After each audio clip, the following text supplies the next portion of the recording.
Section 4.3, Definite Integral. We have four objectives in this section. The first one is to introduce the definite integral as net area. The second is to use geometry to find area under a curve. The third one is to learn and apply properties of the definite integral. And finally, to define the average value of a function. So we begin with the definite integral. In a previous section, we defined the area under a curve in terms of the limit of a Riemann sum. As a quick reminder, we had a scenario where we were given a function like y equal to x squared plus 1, some starting point on the x-axis called 1, and an endpoint called 3. And the goal was to find the area underneath the curve between the values 1 and 3 and the x-axis. And so one way we did that is by using approximations. And one of the things we did is we found a Riemann sum that we called L4 for the left Riemann sum with four rectangles. So the way it worked is we found the width of each one of these rectangles. So for rectangle 1, 2, 3, and 4, we said we always want the width to be equal to make life easy, but it doesn't have to be the same for every single problem. We can sometimes make the rectangles wider, depending on what's convenient. But in this problem, we made all the rectangles equally wide. And so we said that this is going to be a delta x, and then we multiplied by the left or right endpoints of the interval, depending on what we wanted to do in the problem. So in this particular example, we basically always found the left endpoints. So we ended up basically multiplying delta x with f of 1, then f of 1.5, then f of 2, and finally f of 2.5. And we said that this is a good approximation, but it's not exactly right because the calculation does not include this part over here that we're skipping, and this part over here that we're missing, and this part over here that we're also missing, and finally that little region there is not being calculated inside of this calculation. So to improve the calculation, we said one thing we could do is make more rectangles visible on the graph. So instead of using 4, maybe use 6 or 8. And ultimately, we said we want to use as many as possible. Now, how do we say that mathematically? We say take the limit as n goes to infinity, where n is the number of rectangles. So that's what we did in the previous section. Now, before we move on and talk about the definite integral, I just want to point out that when a rectangle is above the x-axis, the length and the width are both positive. So the width is down here, the length is how high the rectangle is, and because it's on the positive side of the y-axis, both of these numbers are going to be positive. So when you multiply them, the result is going to be positive as well. So all the different areas that we found in the previous section were always positive. Now, there are scenarios, there are situations in the calculus world where the function crosses from the positive side of the y-axis into the negative side of the y-axis. So if your rectangles are on the bottom side of the y-axis, then what's going to happen is the height of the rectangle is now going to be a negative number. So when you multiply the length and the width, the answer that you get is going to be negative. So this is something important that we have to pay attention to. And so we got to be careful when we're calculating areas underneath curves, because if the rectangle is found underneath the x-axis, it contributes negatively towards the value of the integral. But if it's above the x-axis, it's going to contribute positively to the integral. This is where we come up with this technical term called the net area. So when we calculate this kind of scenario where we have a function crossing into the negative side of the y-axis, what we're calculating is called the net area.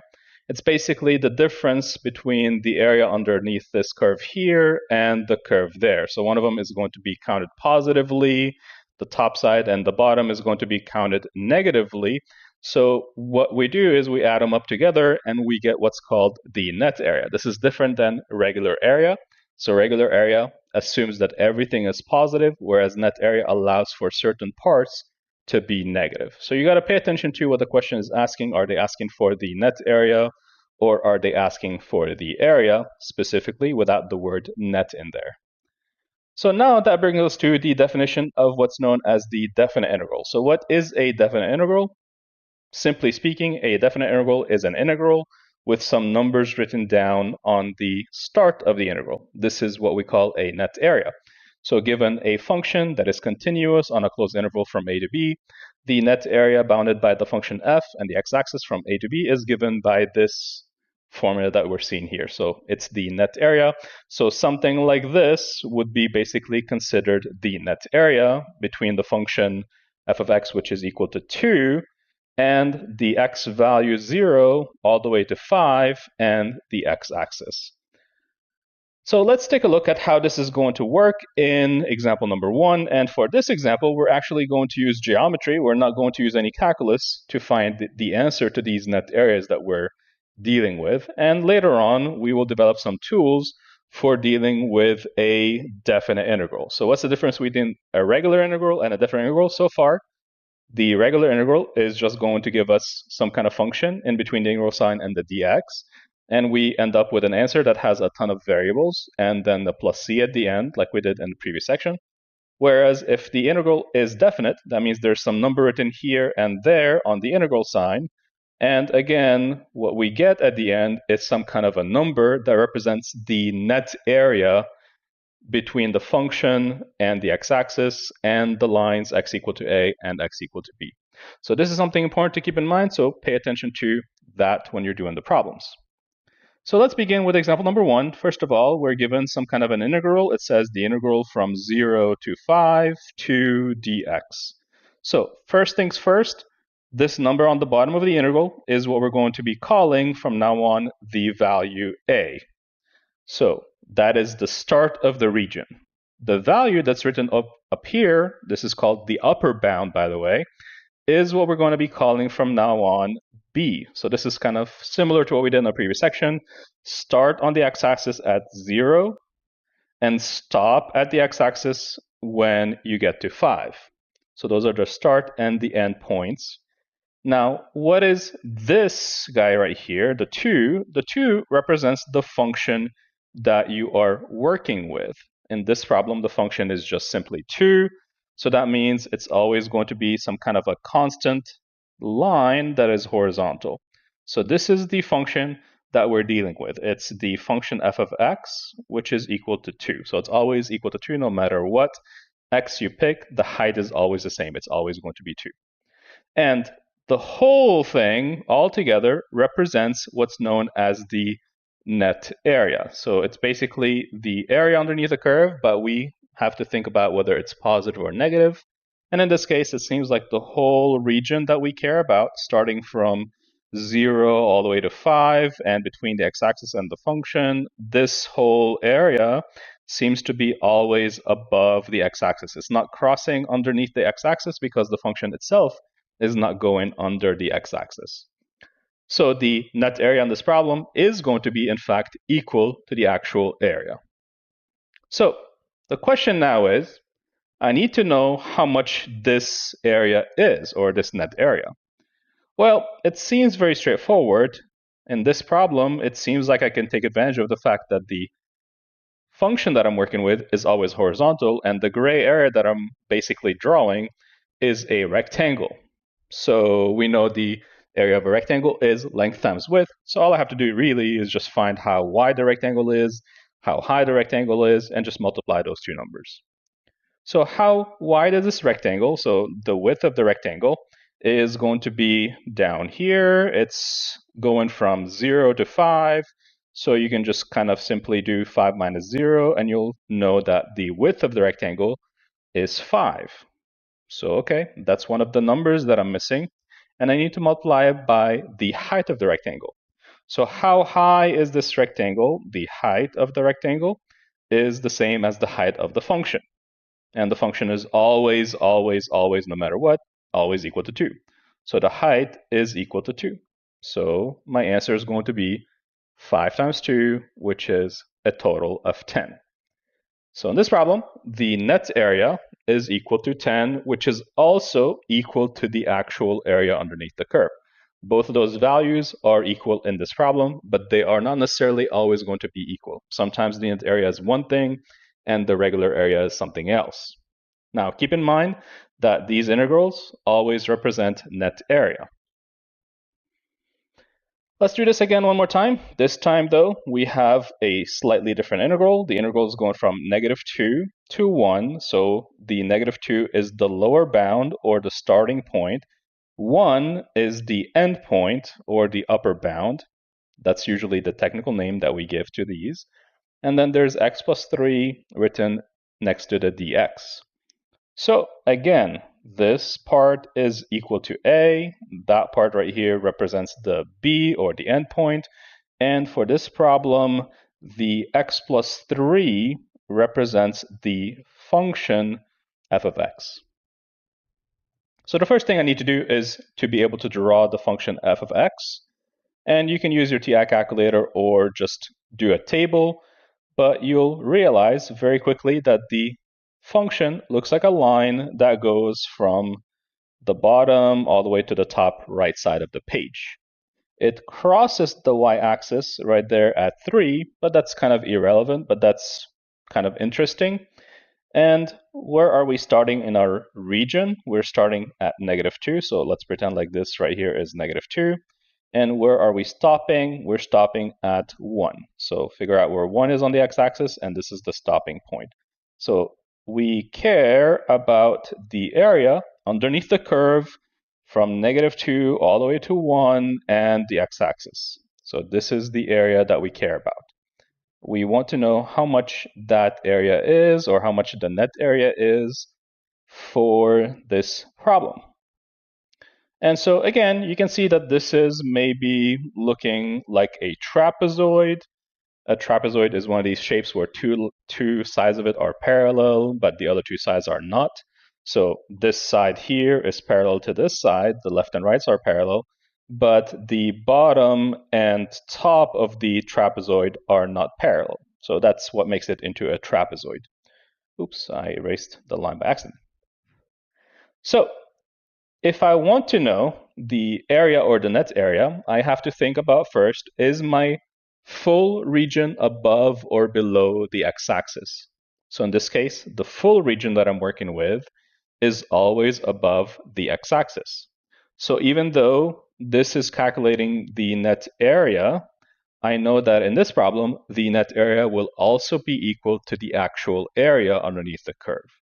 That's because the region that I'm working with is always above the x-axis.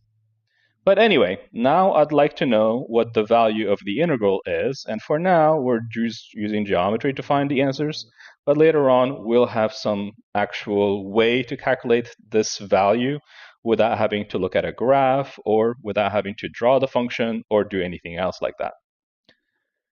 Now, I've given you a hint, and the hint basically says that if you want to know the area of a trapezoid, all you have to do is multiply the height of the trapezoid with the small base of the trapezoid added to the large base of the trapezoid, and divide everything by 2.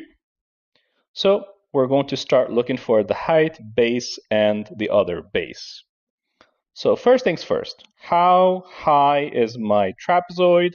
Then how wide, or how big is the small base, and how big is the large base? The height of this trapezoid is going to be represented by the amount from -2 all the way to 1. So that's what we're going to be calling the height.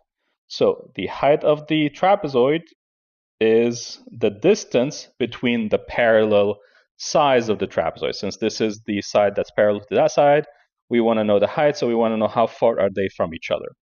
And maybe you can guess the number. Maybe you're thinking to yourself, well, I'm going from -2 all the way to 1, so how far is -2 from 1? And if you said 3, that would be correct. But if you don't want to do too much guessing, here's one way to calculate the height. You could just simply take the right number that you're working with, which is -2, and subtract it from the right number is 1, and subtract from it the left value. So 1 minus -2. So basically always start with the right side minus the left side. That gives you the distance between the two. So this is basically 1 plus a 2, which is a total of 3. And that's what we kind of guessed earlier. So there's two different ways of doing it. Either you can guess, or you can use the little formula. But anyway, the answer is that the height is now 3.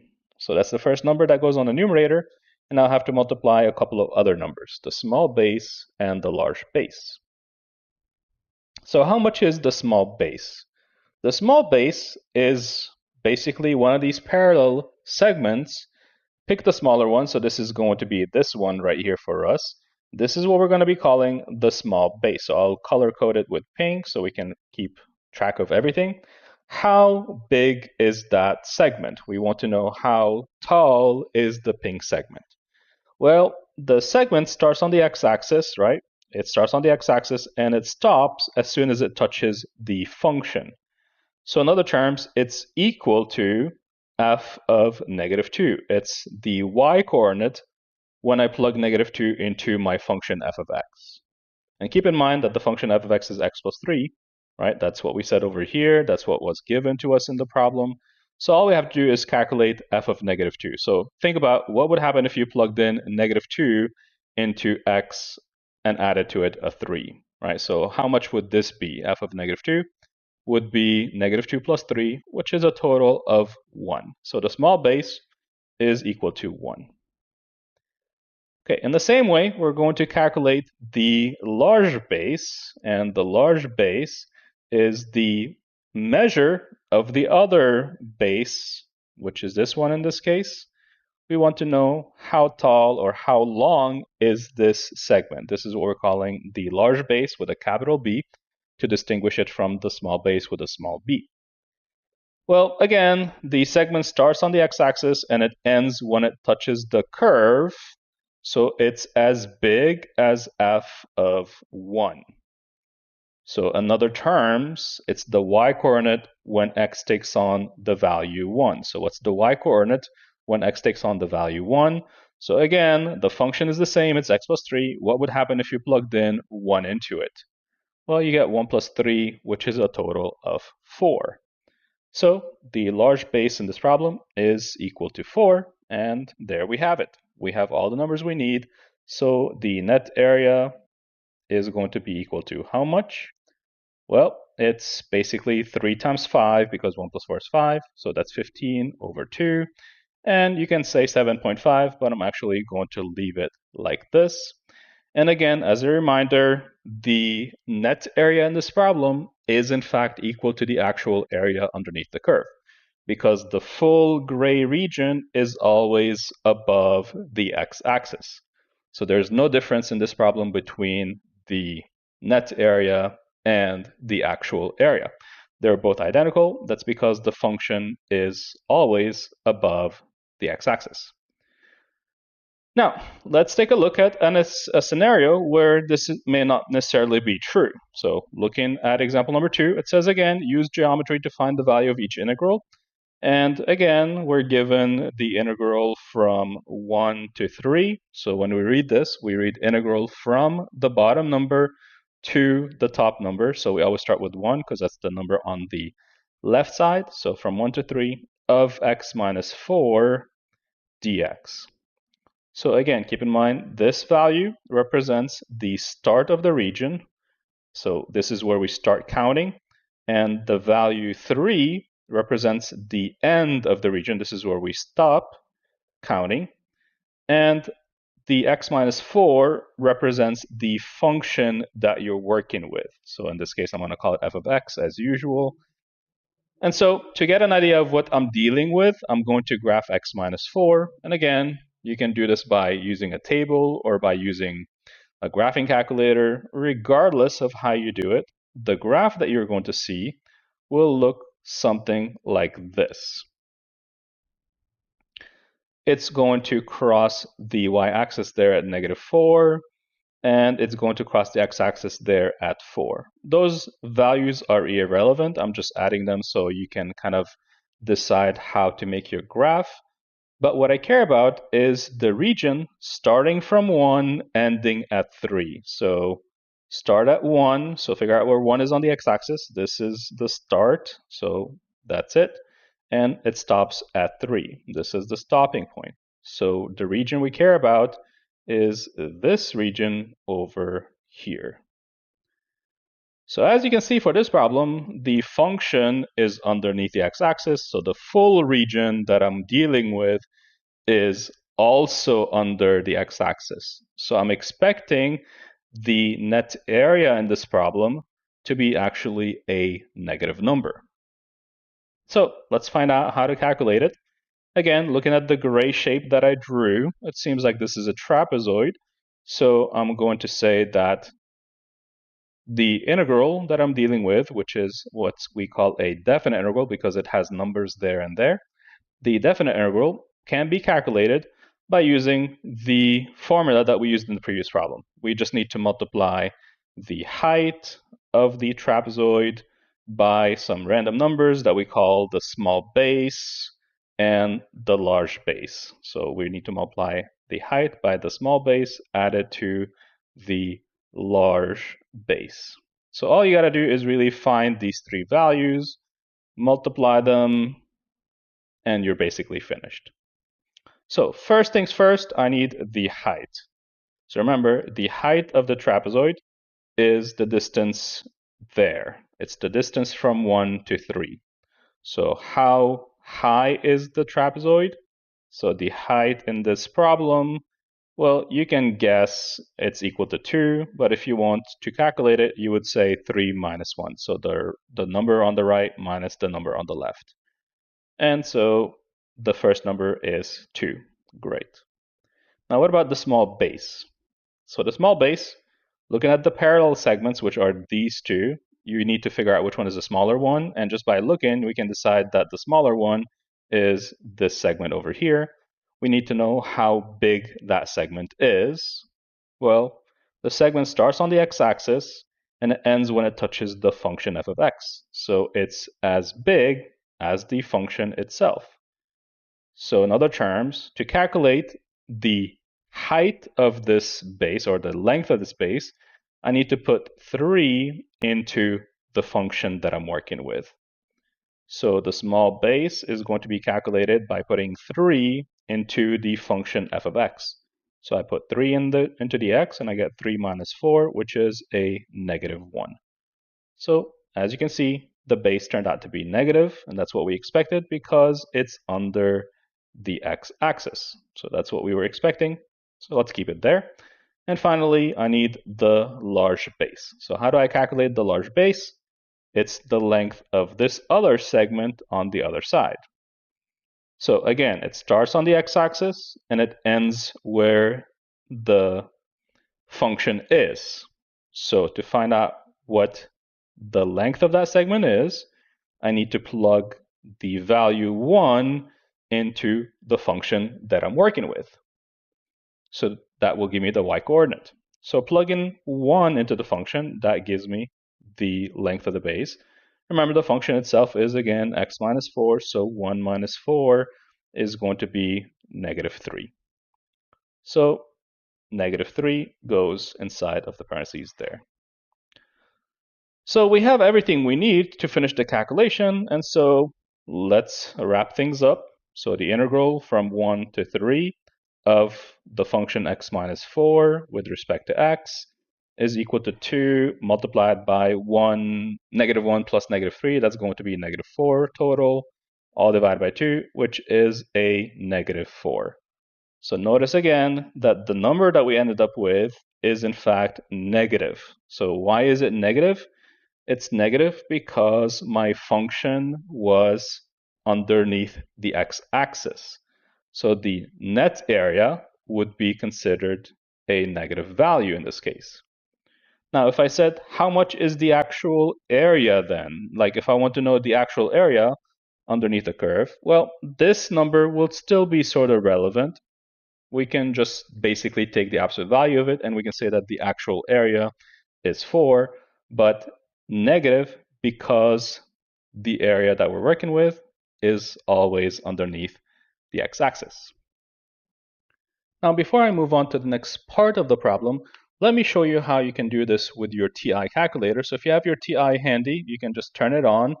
If not, just follow along and record some steps. But let's show you how this could be done with the TI calculator. So I'm going to swap to my TI calculator. And the very first thing I'm going to do is plug the name of the function that I'm working with into my y1. So the function that I'm working with is just x minus 4. So we just place that into y1. And I'm going to click zoom number 6 to make everything standard. And so this is the graph that I tried to produce. By the way, when x is 0, you can see that if I trace 0, it puts me at -4. That's why I said -4 was the crossing on the y-axis. And then if I trace 4, it puts me on the x-axis. So that's how I got these numbers that were in my graph. Now, what I'd like to do, or what I'd like you to do, is to click second and then click the button called Trace. This opens up the Calculate menu, and it gives us a list of 7 options. The very bottom one looks like an integral. So I would like to select option number 7. So I can either scroll down or use my arrows to go up to the bottom of the list. And so once you're there, just click Enter. And it's going to ask you for the lower limit. So all you have to do is use your keyboard to give the calculator the starting value. So where does our integral begin at? So the starting point for us is 1. So we just need to give that to the calculator. So go to your calculator and just type 1 and then just hit enter. So the calculator is going to add this dashed line. This is the starting point. It's recorded it. And now it's asking us for the upper limit. So where do you want me to stop? That's what the calculator is asking. And so again, if I look at my problem, the calculator needs to see the value at the end. Where am I stopping? I'm stopping at 3. So I need to give it that number. So I click 3 on my keyboard, then just click enter. The calculator will highlight the region that we care about. And we can clearly see that this region is fully under the x-axis. And also it gives us the estimate underneath the graph. It says that the integral between 1 and 3 of the function that you're working with is equal to -4. This is exactly the same number that we found when we did the calculation ourselves by hand. So now that we know how to do this with a calculator, let's go back a little bit and confirm that this was done correctly also. So we expect the number to be 7.5, which is 15/2. But let's put this into the calculator. So maybe take a second here to pause the video and see if you can plug this into your calculator and estimate it using what we just did.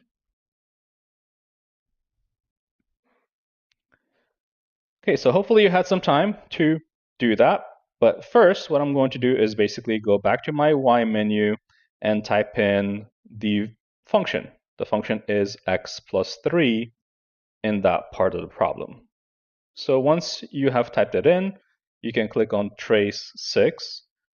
You can click on zoom 6 to reset the window. If you changed the window or whatever you did, this will reset it back to normal settings. And the next thing I'm going to do is click second and then click trace. This puts me in this calculate menu where we can find the integral. So it's option number 7. So I'm just going to go select it, hit enter. That will get it selected. And we want the lower limit. So for the problem that we did there, the starting point was -2. That was the starting limit or the lower limit. So I need to type in -2. So be extremely careful when you're putting the lower limit. You need the small minus symbol, not the big one in gray. I need the small one next to the enter key. So I'm going to type in -2, then just click enter. And there we go. It puts the dashed line to remind me where I started. Now it's asking for the upper limit. So what exactly is the upper limit? It's the stopping point. So where did you stop on this problem? We stopped at 1, so we're going to type in 1 on the keyboard and just click enter. The calculation is done instantly. The calculator highlights the region we care about, and it gives us 7.5, which is exactly what we got in our problem over here. We got 15/2, which is exactly 7.5. So why didn't we do this for the previous sections? We didn't do it in the previous sections because this method gives us an exact value, whereas in the previous sections, we wanted just estimates. We were estimating Riemann sums, so this is too good for those types of problems. In those types of problems, we needed to see a little bit of error, That's the point of doing the Riemann sums with 4 or 6 rectangles. But this method is a little bit more exact, it gives us actually the exact value. So that's why we didn't present it earlier. That's why we're doing it now. So knowing what you know so far, pause the video again for a second and see if you can determine the net area for part 2 of the problem. So in this case, the integral begins at -1, ends at 4, and the function is 2x minus 4 dx. So see if you can estimate the value using your TI calculator, and then again, we'll work it out together by hand afterwards. Okay, so starting off with the function 2x minus 4, we put that into the y1. Then we click on zoom 6 to reset the window back to normal settings. So this is what my graph looks like for the function. It's a straight line again. We're always dealing with straight lines when we're doing geometry problems. If the curve itself was like bent a little bit or, too curvy, then geometry may fail and we need the more advanced techniques. So that's what we're going to do later on in the next few sections. But for now, my graph is a straight line, and I would like to know the area between -1 and 4, actually the net area. So I'm going to click second, then click the trace key, select option number 7 from my list, which is the integral option. It's asking for the lower limit, so I'm going to put -1 on my keyboard using the tiny minus sign. Just click enter after that. And then we're going to click 4 on our keyboard for the upper limit, then click enter. And there you have it.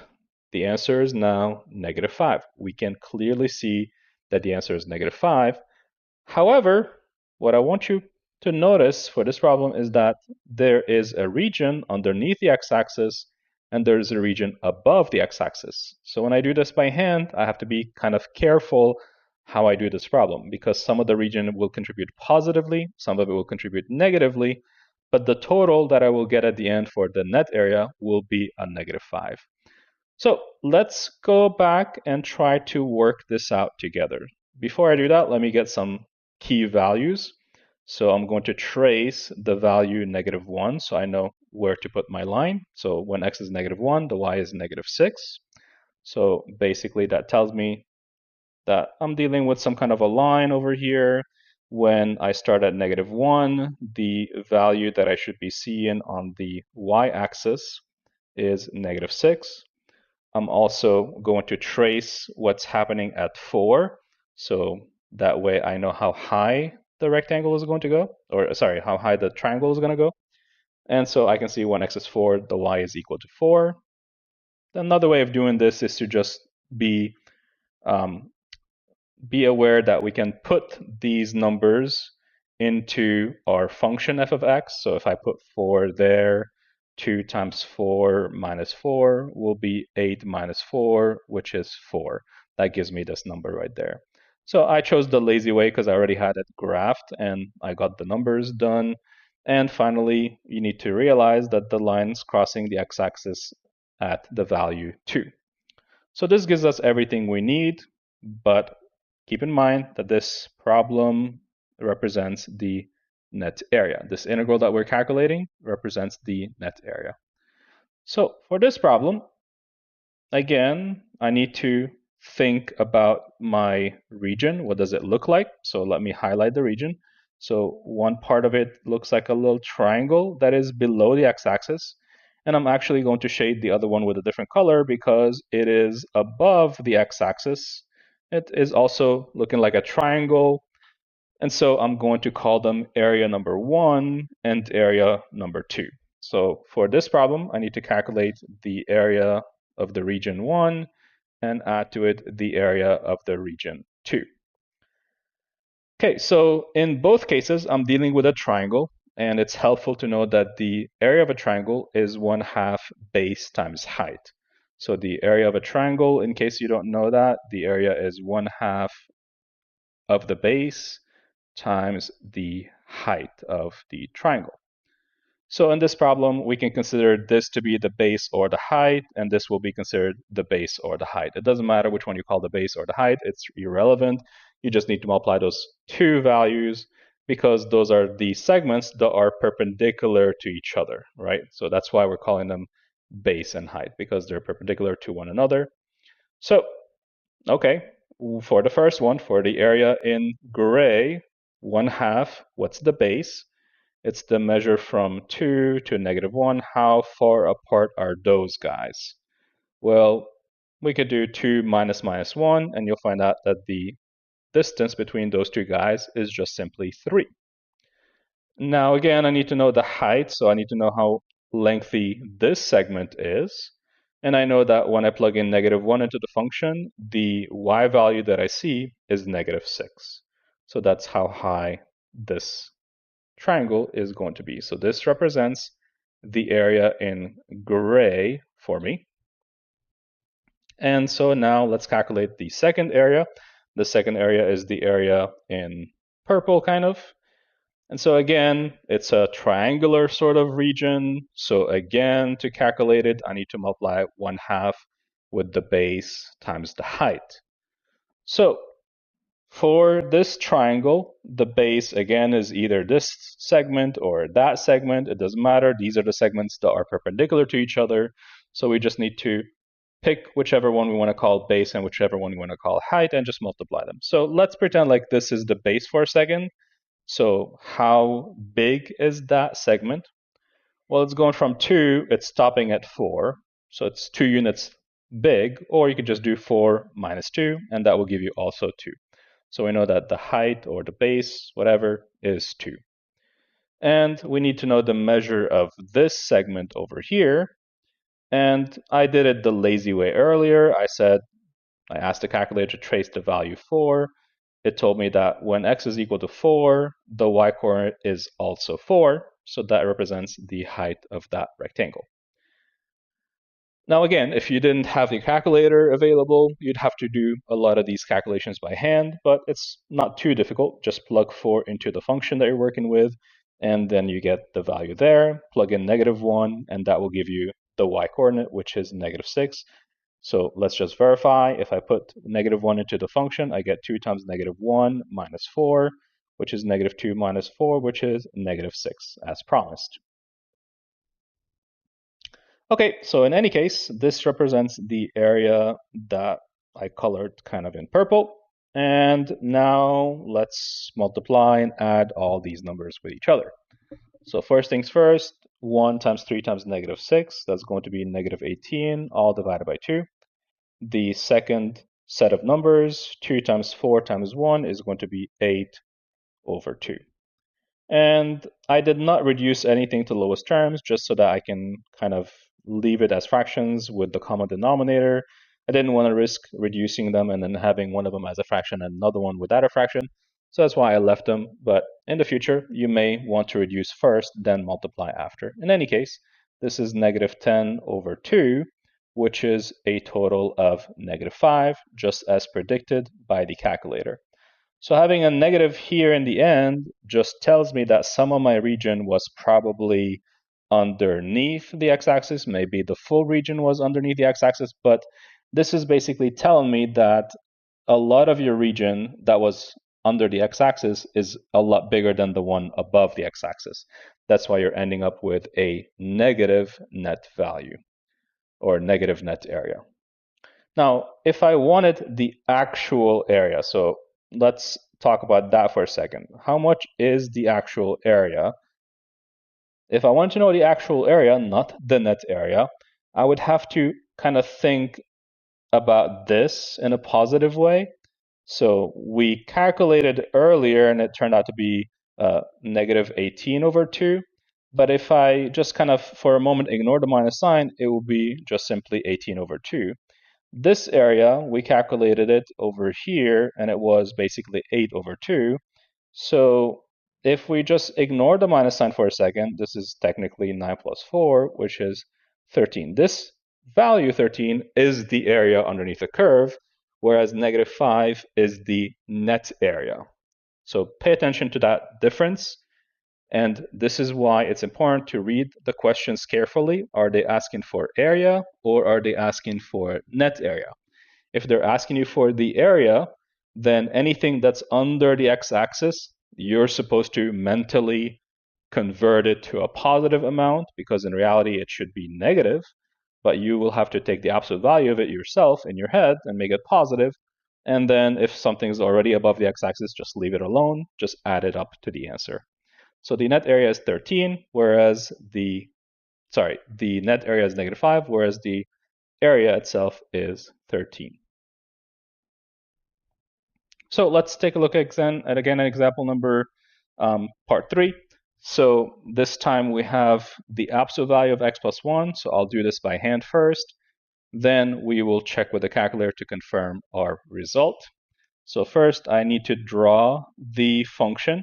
So I'm working with an integral that has a -2 at the start, a 3 at the end, and there's an absolute value of x plus 1. So my function is now a little bit more complicated. My function is the absolute value of x plus 1. So this is the function I've got to draw.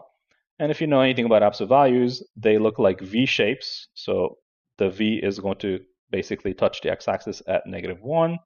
It's going to look like this, and it's going to bounce to the other side. This is what the general graph of my function is going to look like. And I want to know what's happening from the start point, -2. So -2 is somewhere over here, and the end point is 3. So 3 is somewhere on this side.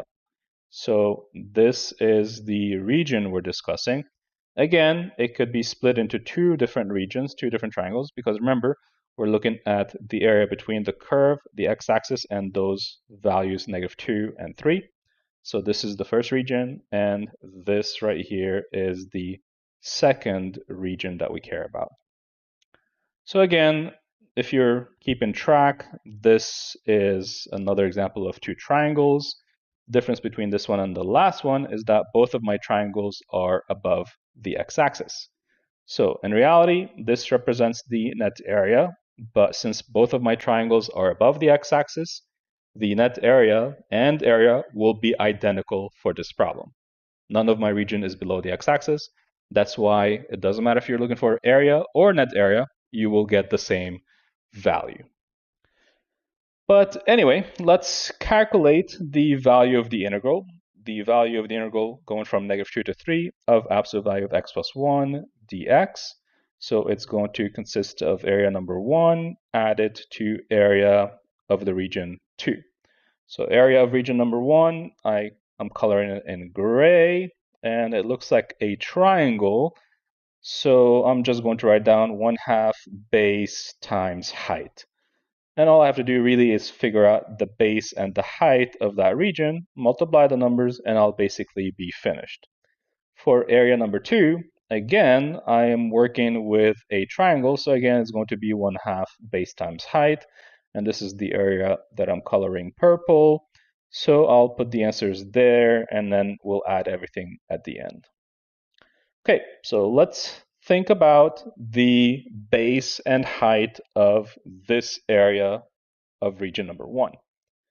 So I need to know the base and height, so I need to know the length of this side and also the length of that side. So I purposely did not tell you what the y-coordinate here is because I want you to think about it yourself. How high is this point? So how can you go about finding it? Well, this is just simply the y-coordinate when you plug -2 into the function. So it's going to give you some kind of a y-coordinate over here. You need to determine what that is. So what you got to do is put -2 into the function. So if I put -2 into the function, that's how I say that, I would get absolute value of -2 plus 1, absolute value.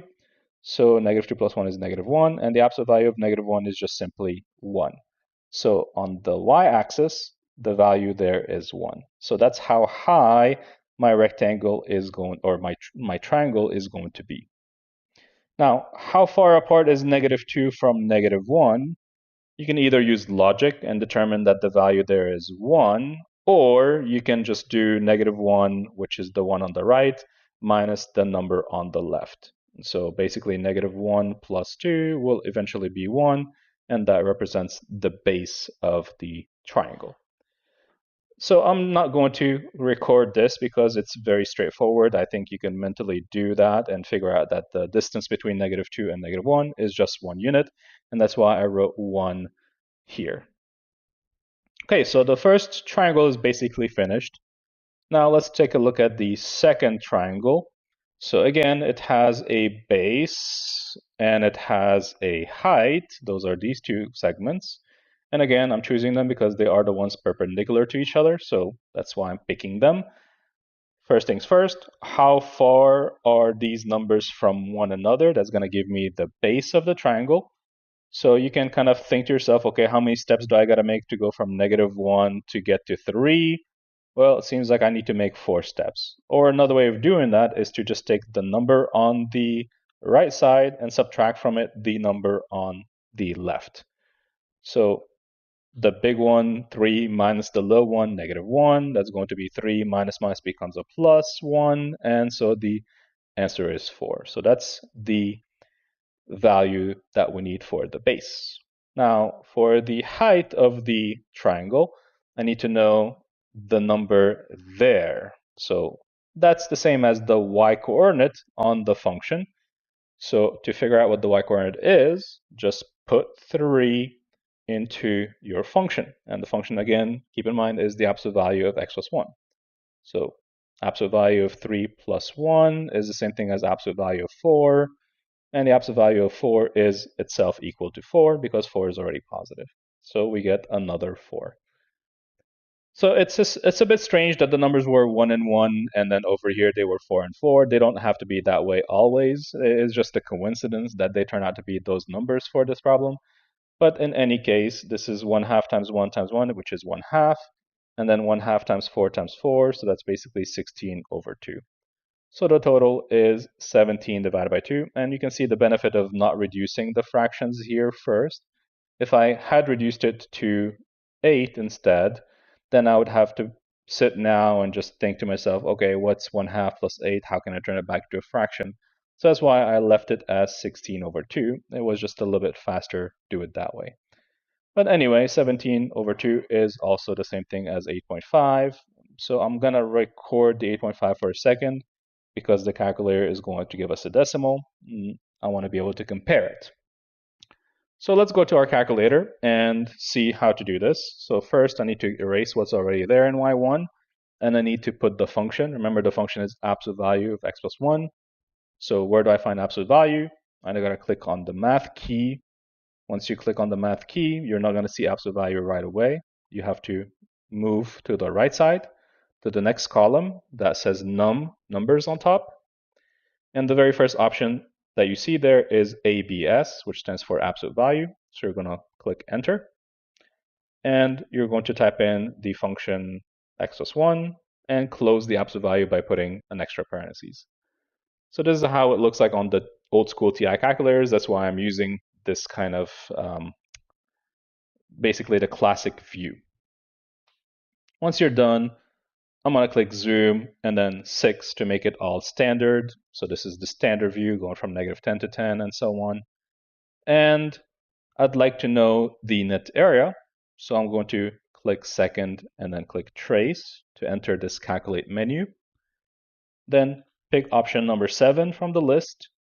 And the calculator is asking me for the lower limit. So where does your integral start at? It starts at the tiny minus sign and then 2, then click enter. Where does the region end? It ends at 3, so that's the upper limit. So we're going to click 3 and then click enter on the keyboard. And there you have it. The calculator is going to highlight the region for us, and it's going to give us an estimate. So you can see the calculator is giving us 8.499349 and so on. That's because it's using a slightly different variation of what we did. It's not actually using the triangles. It's using like a weird calculation. That's why it's not giving me exactly 8.5. But maybe if you have a newer model or an older model, depending on how it's been programmed, sometimes the programming of these calculators varies from one generation to the next. You might actually see exactly 8.5. But I'm seeing 8.499349. So for all intents and purposes, it's basically 8.5. So again, I want to remind you that if you're looking for the actual area, you have to take whatever's underneath the x-axis and convert it to positive in your head and add it up to what's already above the x-axis. So we have a formula for that, and the formula is written in the middle of the page there. If you want the total area, then you will do a definite integral, but you have to basically take the absolute value of the function that you're working with, so that way the function is always above the x-axis. So just keep that in mind in the next few problems where we're looking for the total area, not the net area. And so let's take a look at example number 3. It's telling us to find the total area between the function f of x, which is 2x minus 3, and the x-axis on the interval from 0 to 4. So right off the bat, I know that this is some sort of a line. It looks kind of like this. It actually crosses the x-axis there at the point 3/2, which is 1.5. And the starting point in this interval is 0. So this is where we have to begin searching for areas. So this is the starting point. And the stopping point is 4. So I'm going to pretend like that's 4. And so this is the stopping point. So you can see that some of my region is below the x-axis and some of my region is above the x-axis. So when I do this problem, it's asking me for the total area, not the net area. I have to be careful and I have to make some things positive even though they're actually going to be negative when I do the calculation. As a matter of fact, the gray area is technically going to be a negative amount because it's underneath the x-axis.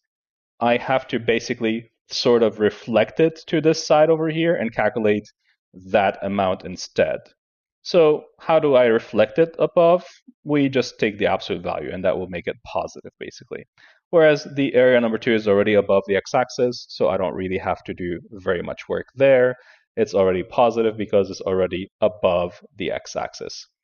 So to find the total area in this problem, I have to basically do a definite integral going from 0 all the way to 4. So remember, 4 is the stopping point. That's where we're stopping at the x-axis. 0 is the starting point. That's where we're starting on the x-axis. And so because the function is sometimes above, sometimes below the x-axis, we have to put absolute values around the 2x minus 3 and calculate the answer this way. So this is how we get the total area. If I don't put the absolute values around my function, then what I would be calculating would be just the net area. So I'll keep that kind of off to the side somewhere so that you can see the difference between the two. This is the net area because it doesn't have the absolute values. We don't care for that in this problem. We want to know the total area, so that's why we're not leaving the 2x minus 3 alone. That's why we're adding these extra pieces, these extra absolute values to make it so that the answer that we're getting is the total area, not the net area. So again, in my head, I'm going to be calculating some heights and bases. So I know that for area of region number 1, I need to take whatever answer I get and I need to put absolute values around it to make it positive. And for area number 2, the answer is already going to be positive, so I don't need to put absolute values around the answer. So I just calculate it and it's already going to be positive regardless of what I do. Now for area number 1, so this is the first triangle. Like I said, it's going to be 1/2 base times height, and it needs to be inside of absolute values so that we can calculate it and make it positive, even though it's technically negative. So what is the base and what is the height of that triangle? So the base and the height are these two segments over here because they are perpendicular to one another. So I will refer to this guy over here as the base. And so how big is my base? I need to know where the function crosses the x-axis, and I'll show you how to figure out that value in a second. But it's crossing the x-axis at 3/2, and I'm starting at 0, so the distance between 3/2 and 0 is just 3/2. So this is going to be my base or my height, it doesn't matter. And I need to know the length of the other segment. This is basically the y-coordinate right there at the bottom. So how do I calculate the y-coordinate? I put the input, the x value, into the function. So my function is the 2x minus 3. I'm going to put 0 into it. So it's going to say 2 times 0 minus 3. That's because my x-coordinate is 0. And you will see that this is negative 3, which is what we expected. It's below the x-axis. That's why it's negative. That's why I have to put absolute values around the whole thing. Now for area number 2, which is in purple for me, I'm expecting everybody to be already positive. But if you're not sure, just put absolute values there. It's not going to hurt to have absolute values. If the number is already positive, it stays positive. So the absolute value will be kind of useless. So if you're not sure, you can put absolute values, but I'm pretty sure that the numbers are going to be positive. So I'm not going to worry about putting the absolute values. But I know it's a triangle shape. So again, it's going to be 1/2 base times height. And this is going to be the value of the area of region number 2. So again, I need to figure out the base and the height. So I'm going to call this side over here the base. So how big is this base? Well, it's going from 4 to 3/2. So the way we did it before is we just subtract the big one minus the small one. So that's basically 8 minus 3 over 2, which is 5 over 2. It's basically 5 over 2, distance between those two guys. So that's going to be placed there. And finally, I need to know how tall this segment is. And this segment represents the height. And that's because both of these were perpendicular. That's why this is the height and the base. So how tall is it? It's basically the y-coordinate there. And since I'm working with the function f of x, all I need to do is put the 4 into the function to give me the y-coordinate. So remember, the first value that we calculated, the y-coordinate there was negative 3, and now we're trying to figure out what the y-coordinate there is. So we put 4 into the function, and 4 is the endpoint. And remember, the function is 2x minus 3, so we're going to replace x with 4. Oops. We're going to replace x with 4. And that's going to be 2 times 4, which is 8, minus 3, which gives us a total of 5. So the answer there is going to be 5 on the y-axis. So that's how high this segment is. So we'll just write 5 as well there. Okay, so the values are all determined. So all we have to do now is just multiply some things and add some numbers. So first things first, these things are going to give us -9, all divided by 4. And we have the absolute values around it to make it positive. For the second set of numbers, we have to multiply the top with the top, the bottom with the bottoms. So it's going to be 25 all divided by 4. Because 5 is kind of like 5 over 1, so I just multiply across top with the top. 1 times 5 times 5 is 25. And then 2 times 2 times 1 is going to give me just simply 4. So that's my two values. And the absolute value of 9 over 4, negative 9 over 4 is 9 over 4. And I'm adding to it 25 over 4. So the total is the same thing as 34 over 4. Oops, over 4. Or you can say, let's divide it by 2 and make it a little bit simpler, 17 over 2.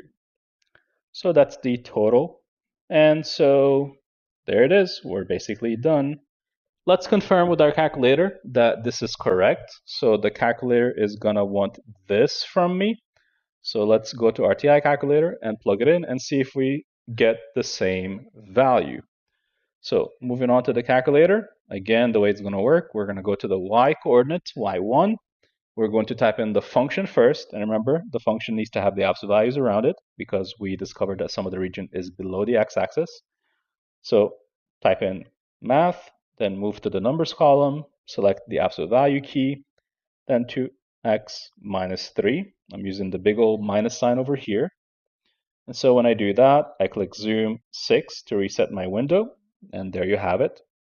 Now I can see that the full graph is always above the x-axis, which is perfect. And I'm going to now tell the calculator to estimate the value of the integral by clicking second and then clicking the trace key. And option number 7 is the integral. It wants the lower point or the starting point, the lower limit. We're going to say 0, and that puts the dashed line there at 0. Where is the stopping point? The stopping point is at 4 for us, so that's the upper limit. And there we have it. The region is highlighted, and as we can see, we get 8.5, which is exactly 17/2, just like our prediction said. So as you can see, the calculator automatically converted this triangle to be up here because we gave it the problem with the absolute value. We did not, the calculator is a little bit more, speedier at doing this because we already gave it the problem with the absolute value. And we gave it the absolute value because we did the work ourselves on paper and we saw that the line is sometimes above, sometimes below the x-axis. So if I didn't have this graph, how would I approach the problem? So if I didn't have the graph, I would go like this. I would start blindly by putting 2x minus 3 into my y1. I would click graph, and I would see that the line is sometimes above and sometimes below the x-axis. If I click second, trace, and then calculate the value of the integral, so I'm going to click option number 7, and I'm going to give it the starting point 0, and then the end point, the upper limit, which is 4. I'm seeing with my eyes that some of the region that I care about is below the x-axis. So that's a problem. The number on the screen is 4, which represents the net area, but I don't want the net area. I want the actual total area. So this is when I go, oh, wait a second, this is incorrect.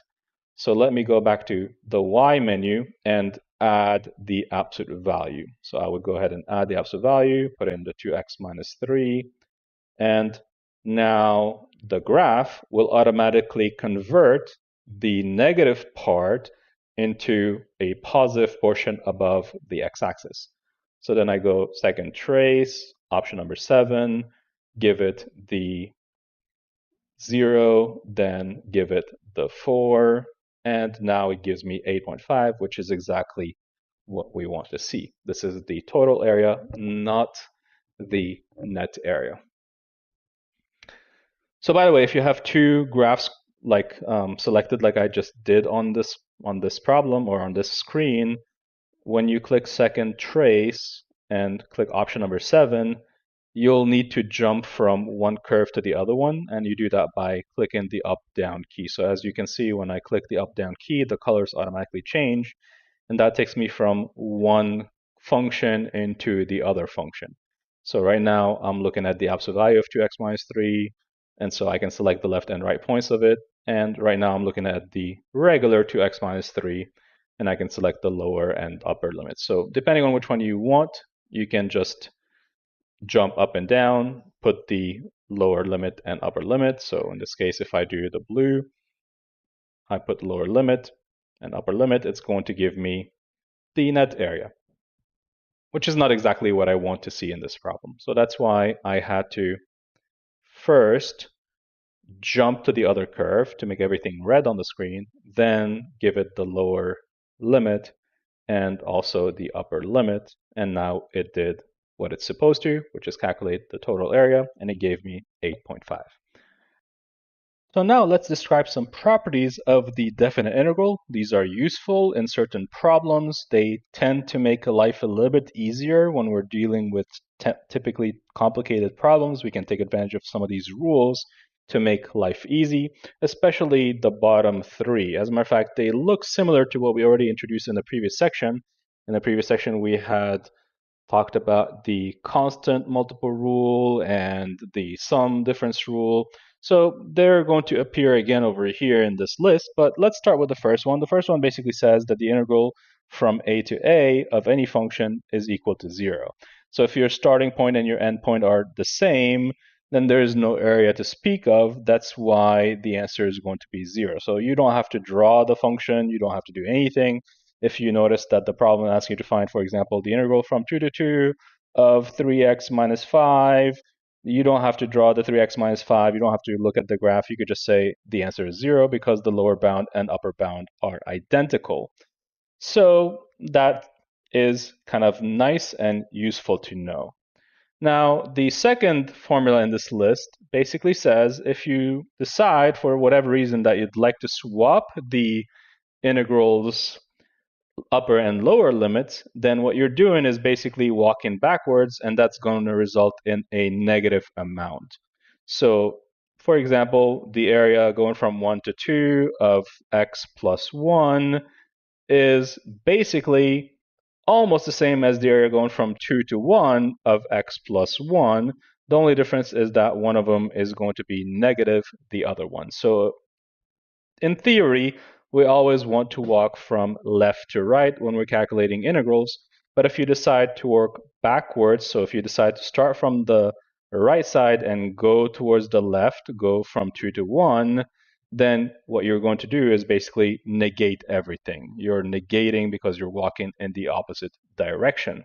So this is an interesting one to know because sometimes we have, for example, calculated somewhere in a previous problem the integral from 1 to 2 of x plus 1, and for whatever reason in a new problem we see the integral from 2 to 1 of x plus 1.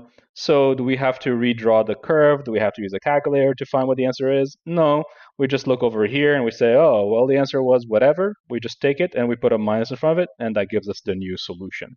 So it's a little bit of a time-saving trick. Now, the next rule is basically the constant multiple rule. Basically, if you have a function with a constant, you could just ignore the constant, put it on the outside, and just calculate the integral without the constant, and just find the area or the net area, then multiply it by the constant, and you'll be basically fine. That's what that rule is saying. So for example, if I'm working with a problem where I have the integral going from -3 to 5, and I have 2 times x plus 1 dx, then according to this formula, the 2 can be pulled out. And this tends to make the graph a little bit simpler because I don't have to graph the full 2x plus 1. I just graph x plus 1, and then I just figure out what the integral gives me, then double the answer at the end, and that will be a little bit faster sometimes. And the next formula basically says that it doesn't matter if you have two functions being added or subtracted. You can calculate the area separately and then add them up or subtract them, and you'll be fine also. So this is a really nice one, and it's similar to a previous formula that we saw in a previous section. In the previous section, we saw that if you have an integral of f of x and a g of x, you could just calculate the integral of f of x separately from the integral of g of x and just add the solutions at the end. This formula number 4 is basically saying it's also valid to do this if your integral has numbers. As long as you keep the same numbers on both integrals, you will get the same result. And it doesn't matter if you have a plus or minus, it's going to work either way. You can separate the problem into tiny little pieces and solve them separately. So it's kind of useful to know this trick, and we will use it in the next page and a few problems. Finally, the last one is kind of interesting. It says that if I'm looking for the area from a to b on some function f of x, then I don't have to do it all in one shot. So let's draw a picture to show you what this is basically saying. So suppose I have the xy plane and some kind of function f of x floating in space, and I would like to know the area from a to b. So I want to know the full area there. That formula in the third or in the fifth row of this table basically says you can take a break somewhere in the middle at some place called C, calculate the area from A to C first, so stop there, calculate the area from A to C, which is that amount, then calculate the area from C to B, so calculate this other amount, and just add them up together and you get the full area that you started with. It's kind of obvious, right? I mean, if I'm driving from San Diego to LA, I can stop somewhere in the middle to take a break and continue. I'm going to get to the same destination at the end. And so this is basically saying you're allowed to do that with integrals. You're allowed to stop somewhere in the middle between a and b and then pick up afterwards. So we kind of think of it like we're breaking the integral at some point in the middle. So that's why the integral will be from a to c on the function f of x, then we pick up the action back at C and continue to the original destination, which is B, on the function f of x dx, and this is perfectly legal. It is allowed and it's very useful. This is one of the most useful formulas in this whole table. So anyway, now that we know all these formulas, let's see how we can practice them in a problem. So in this problem, in example 4, somebody already calculated the area from A to B of a function f of x, and they decided that it's 5. They also did the same thing for a function called g of x. They calculated the area or the total area or the net area, we don't care, from A to B, and it turned out to be -3. And now they're basically telling me to find some values. So notice in part 1 of this problem, it's asking us for the area from A to B again, so it's the same as both of these, which is great. That means we will be able to find the solution. And they're telling me that they want the area from A to B of 2 f of x's and 1 g of x. So they want us to figure out what this amount is. So we're going to use the previous formulas, and one of the first ones we're going to use is the addition rule. And according to the formula, number 4, it doesn't matter if you have a plus or minus, you can break the integral into pieces. We can start from A to B, give an integral for the 2f of x, and then add to it the integral from A to B of the function g of x. This is rule number 4, which says it doesn't matter if you have a plus or minus, you can just break your region, break your integral into multiple little integrals. Now I'm noticing that the first integral has a 2 multiplied with the f of x. I know the integral of f of x only, but I don't have a 2 there. I'd like it to disappear. Well, turns out that there's actually rule number 3, which says a constant can be pulled out. So first I used rule number 4 to break this apart. Now I'm about to use rule number 3 to pull the 2 outside of the integral. And now I'm going to get the integral from A to B. The 2 is gone, so now it's just f of x dx. I still have the old plus sign, and I still have the integral from A to B of g of x with the dx. So how is this useful? Well, it's useful because I know that the integral from A to B of f of x is 5, so I know that this whole amount here is actually 5, so I can replace it with 5. And there's already a 2 there, so what am I putting between them? I'm putting multiplication, because originally the 2 was being multiplied by the f of x. It's implied that there's multiplication there, so just keep multiplying them. And what about the second integral? Well, the second integral, according to this value here, the integral from a to b of the g of x is actually just -3. So that whole thing there can be removed and replaced with -3. So it's negative. I'll put parentheses around it just to be careful. So this represents the integral of the g, and this represents the integral of the f. And now you can see it's just a matter of adding and multiplying some things. So 10 plus minus 3 is going to be -3. And so the total is just simply 7. So without even knowing what the function f and g are, we can estimate that integral. And we are done with part 1 of this problem. So what about part 2 of the problem? Part 2 says the integral from a to b of f of x minus g of x with the dx. So again, what I'm going to do is use rule number 4 to break it apart into an integral from a to b of f of x and subtract the integral from a to b of the g of x. So this is again rule number 4, which says if you have a sum or a difference, you can break your integrals apart. In this problem, I had a difference, I had a minus, so I'm just going to break it apart, give an integral for the f, give an integral for the g, and just keep writing the a, b's, the definite integrals. And again, I remember that this first one is the gray one, it's the f of x integral, and it's equal to 5, so I'm just going to put 5 underneath it, that's the gray value. And there's a minus sign in the middle, that's the original minus sign from the original problem. I'll keep writing it in the middle, and finally there's the g of x integral. So how much is that integral equal to? Well, according to the problem, it's equal to -3. So just keep writing the -3, and we need parentheses around it. And now we have 5 minus -3, which is the same thing as 5 plus 3, which is 8. So the total for that part of the problem is just simply 8, and now we've completely finished the problem.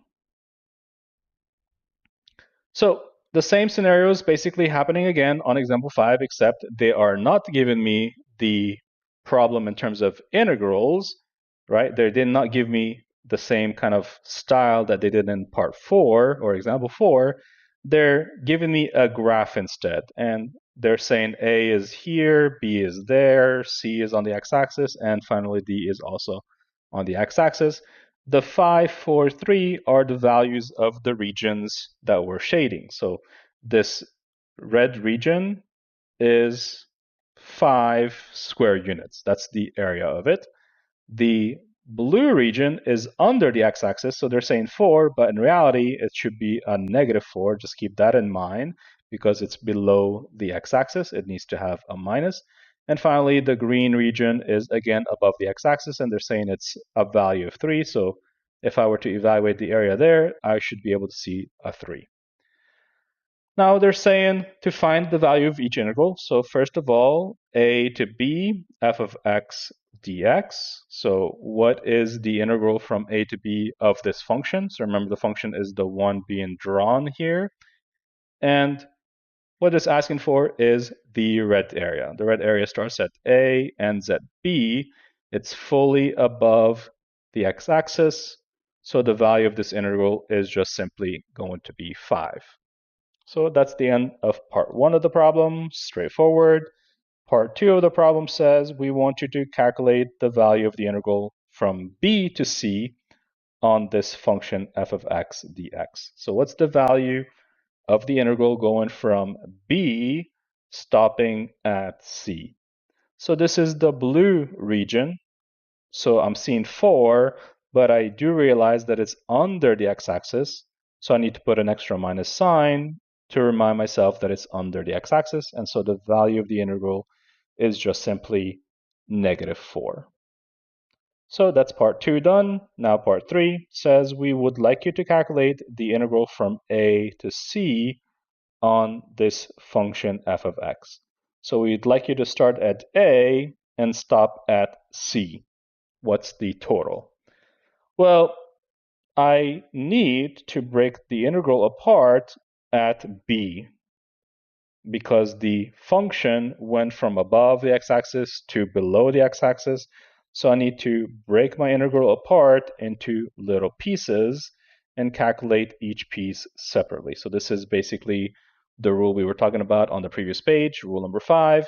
Basically, if you want to go from A to C, you have to take a little break somewhere in the middle at B in this case, and just calculate the areas separately. So the first one, we already calculated it here. It was 5, and we need to add to it the total for the second integral from b to c. We calculated that, and it turned out to be -4. So the total is going to be 5 minus 4, which is 1. So you might think to yourself, well, what's going on? How come this one is so small compared to the other two? Well, one of them was 5, the other one was -4, but because this guy represents an area below the x-axis, then that area is going to be something small because 5 minus 4 is going to be 1.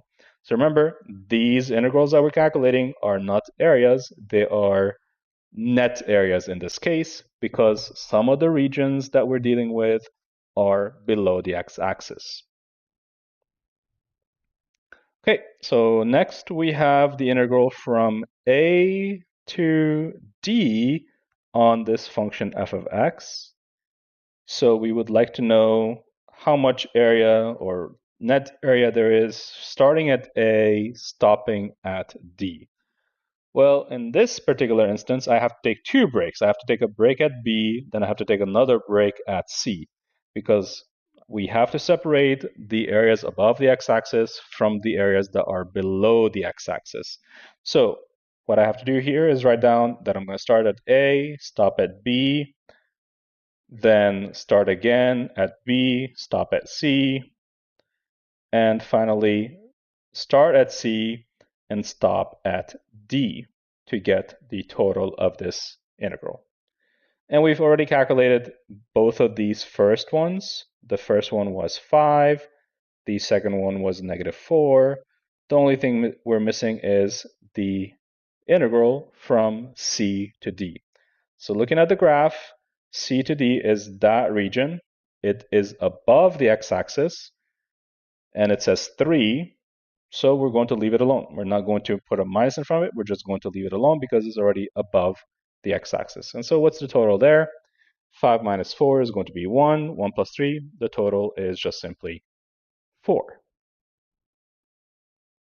Okay, last but not least, we have the integral going from d to a on the function f of x dx.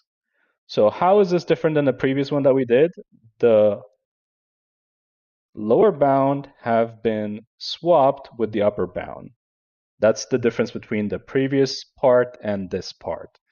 So, I mean, that's basically saying that instead of starting at A and stopping at D, which is the conventional way, we'd like you to work backwards. We'd like you to start at D and walk your way back to A. Well, we can spend a little bit of time here doing the calculation and just going D to C, then C to B, then B to A. That's too much writing. We already know that the integral from A to D has value 4. So what happens when I swap the bounds? I just take the answer that I already have and just put a minus in front of it, and then I'm done. I don't have to do the same kind of breaking and stopping and starting again that I had to do in the previous problem. I could just skip all that work and say, well, I know the answer when the bounds are not swapped is 4. So if you swap the bounds, you're supposed to negate the already existing solution. So this speeds up the process tremendously, and we can get -4 without having to do something like this, where we have to stop and start multiple times. So we finally arrived to the last objective of the section, which is the average value of a function. So there's a couple of formulas written down in the middle of the page, but the one that we're going to focus on is this formula down here. So that's the one that you want to memorize or write down on a separate piece of paper so that you can always have it handy. But basically, what we're doing in this page is figuring out if there's a way to redraw the function f of x when it's curvy so that the area underneath the function and the area underneath a rectangle are equal to. So in other terms, we are trying to figure out the average height of all these points. So if we were to take all these points, figure out all of their y coordinates, and just divide by how many points there are, how high would that be? So is there another way to redraw the function to where it could be made into a rectangle, and that rectangle will contain the same amount of area as the original function that was already on the page? So that's what we call the average value theorem. So again, the idea is to take the function that's a little bit curvy and squish it in certain places, maybe expand it in other places, and transform it from a curvy function into a nice, pretty rectangle. And the key thing is we want the same area inside the rectangle as there was already under the curve. So in theory, the area inside of this rectangle is equal to the existing area that was already there underneath the curve. And so that's what we call the average area. So in theory, the process is going to be very simple. We're just going to calculate some kind of an integral. It's a definite integral, and we're going to multiply by 1 over b minus a. And what are a and b? They are the start and end of the region that we're working with. So let's see how this is actually done in an actual example. So in problem number 6, it says find the average value of the function f of x, which is equal to x plus 1, on the interval from 0 to 4. So I'm going to begin by first drawing the function x plus 1. Looks like a line. It goes from left to right, crosses the y-axis there at 1, and it goes on towards the top right side of the page. the starting point is 0, so this is where we're beginning. So that's basically what we typically call A. And the stopping point is called B, and in this case, B is equal to 4. And we can see that because of the interval that was given to us. So there's some kind of an area between A and B, the function f and f of x, this trapezoidal shape. And what we're trying to do is basically figure out if there's another rectangle that starts from A and ends at B that contains the same amount of area as this trapezoid. So maybe the rectangle could be like this up here, and the area within it will be equivalent to what was already between A and B and the function and the x-axis, or maybe the rectangle needs to be down here. So what we're trying to do is figure out where that rectangle might be placed so that the area within the rectangle will be equivalent or the same as the area that we have in front of us right now in gray. So to answer the question that they're asking me for, they're saying find the average area. I'm going to start by writing down the formula. So the way we represent the average area is we write f a v g next to it. So that's the average area of the function f of x. And the formula basically says I need to multiply 1 over b minus a with the integral going from a to b on this function that I'm working with. So again, keep in mind that a and b are given to us in the problem, and the f of x is also given to us in the problem. So really, we're just calculating some kind of an integral, a definite integral, and just multiplying it by a constant at the end. So in this problem, what's the average area? It's 1 over b minus a. So b is 4 and a is 0. So b, as usual, is 4 and a is 0. Then I have to multiply this by a definite integral starting at 0, ending at 4. So that's because the starting point is 0 and the end point is 4. What is the function? The function is x plus 1, and then I always have to write the dx at the end. So this is the integral that we care about, and there's just a random number written in front of it. The random number in front of it is actually just 1/4. So let's continue. The average value of this function is 1 over 4 multiplied by the integral. Now, instead of this integral, I'm going to use the same techniques that we introduced in this section, figure out what the shape of the area is. Is it a triangle? Is it a rectangle? Is it a trapezoid? And just find the answer to the integral that way. And by looking at this graph, it seems that the area that I'm working with already is a trapezoid. And we've already talked about how to find the area of a trapezoid. It's the height times the small base plus the large base.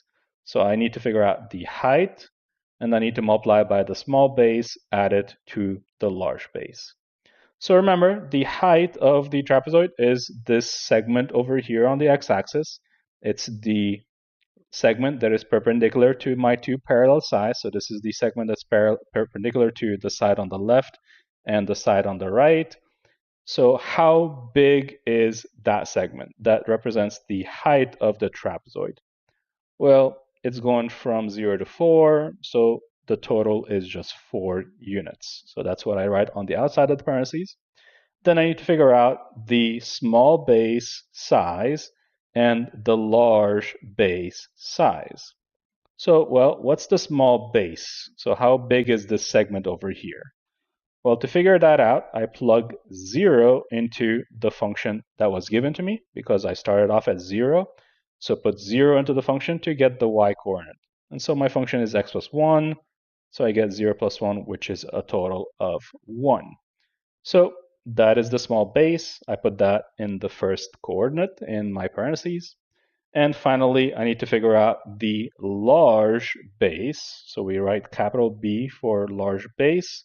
And what is the number?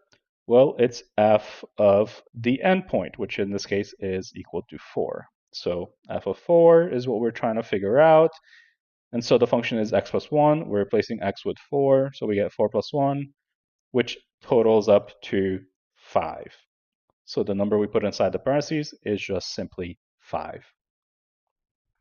So the average value, so FAVG for average value of the function f of x, is 1/4 multiplied by 4 times 6, all divided by 2. And I'm going to take advantage of the fact that I can reduce this fraction to lowest terms. I can divide out the 4's to get 1 and 1. So the numerator is going to be 1 times 6, which is 6, and the denominator is going to be 1 times 2, which is 2, and the total there is just 3. So the average value of the function is basically 3. So in other terms, this y-coordinate here, we said it's 5. This y-coordinate we said is 1. So if you want a rectangle that has the same area as the gray area, you'd better put your rectangle at the height 3. So if you put a rectangle at the height 3 and start off at A and at B, then that rectangle will have exactly the same amount of area in it as the original function did between it, the x-axis, and the values a and b. So that's how high I have to make my rectangle. I have to make it 3 units high so that it contains the same amount of space as the original function from a to b. And so let's confirm this by actually seeing what's going on the calculator screen. So I'm going to begin by putting the function x plus 1 first. And let's look at the graph of the function. This is what the graph looks like. I want to focus on the interval from 0 to 4. So I'll go ahead and get rid of some extra portions on this graph that don't matter. So I'm going to go to my window, and I don't see the negative 10 on the x-axis. I'm going to start at negative 1, and I'll go all the way up to 5. On the y-axis, my function is always above the x-axis, so I'm going to start at 0, and I'll make it go up to, I don't know, 8, for example. So this is what the graph looks like, a little bit more zoomed in. And so first, let me do this. Let me calculate the area underneath the curve from 0 to 4. So you can see the area is basically 12. So that's awesome, great. And we decided that the average area is basically 3. So I'm going to go to my Y menu again and type in 3. And this should put a horizontal line on my graph. There it is in red. And in theory, if I calculate the area underneath that line from 0 to 4, I should also see 12. So let's do that. We're going to click second calculate and choose option number 7. And I want to be on the red line, so I'm going to use my arrows to go up and down to that line, and I'm going to give it the same lower limit as the function, so 0, and give it the same upper limit as my function, which is 4. So you can see that the area underneath the rectangle is also 12, and that's what we basically promised. We said that the average area of the function is 3, so if you put a line at the height of 3 on the y-axis, then that line will contain within it the same area that was already found underneath the function that was in blue in trapezoid shape. So we basically transformed the trapezoid into a rectangle. This might not seem like a big deal to you right now because, the trapezoid is easy to find, the area of it is easy to find, but this is very useful when we have functions that are curvy, that require more work. We can transform those curvy functions into pretty nice straight horizontal lines, and it's way easier to work with horizontal lines and find areas within them than it is to find areas underneath curvy functions. So this is why the theorem is useful.